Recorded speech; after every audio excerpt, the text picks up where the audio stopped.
In continuing my readings of Chogyam Trungpas and the songs of Milarepa, I came across the idea of honesty and genuineness in Milarepa's story and how he was direct and straightforward, which I think really helps that this video is during Aries time, because that's a really good quality of Aries, is going directly for what you want, straightforward, don't need to play any games or tricks.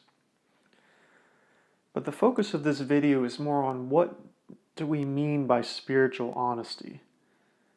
Because in the book, Chogyam really clearly lays out that, it's good to be honest and genuine, but we think that, oh, I'm honest, I don't lie to people.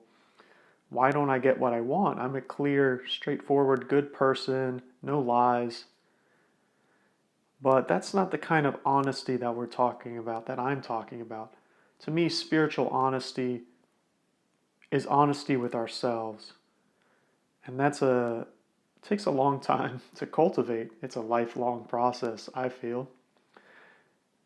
And it's because we are so good at lying to ourselves, at creating stories, at creating this whole web and interconnected reasonings and explanations and justifications for why we do something, or why it makes sense that we do that, because we're so afraid of that truth, which would dissolve that whole story, the whole identity.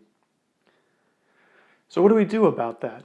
Aries is also all about solutions and changing things that aren't working. For me, the best way I've found to be spiritually honest comes from what in objective personality they call the sleep function, which is really getting introverted. No distractions, no input, no outlets. Well, creative outlets might help you in that process, but in the terms of you can't go run it out or channel energy outward extrovertedly in any way. You really sit with yourself, whatever that means, and ask yourself questions. Because asking ourselves questions and getting curious about our motives, because normally we're defending ourselves to others or even to our own brain, to our own conscious sometimes. But if we really get curious about what's the real reason I'm doing that? Why did I really get angry in that situation? And we're willing to hear the unvarnished truth, that process of self-inquiry can really help to uncover these deeper motives and the truth that we're hiding from ourselves. But the beauty of that, and what I want to reassure you with, if that process sounds scary, is that getting to the bottom of it means there's an incredible potential for liberation.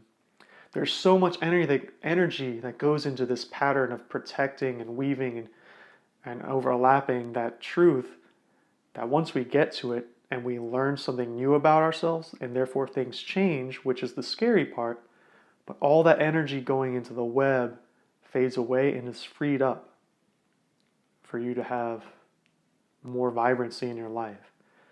So spiritual honesty is very important to cultivate for that reason. And I'm curious how you all are with this concept and this quality. So thank you for watching.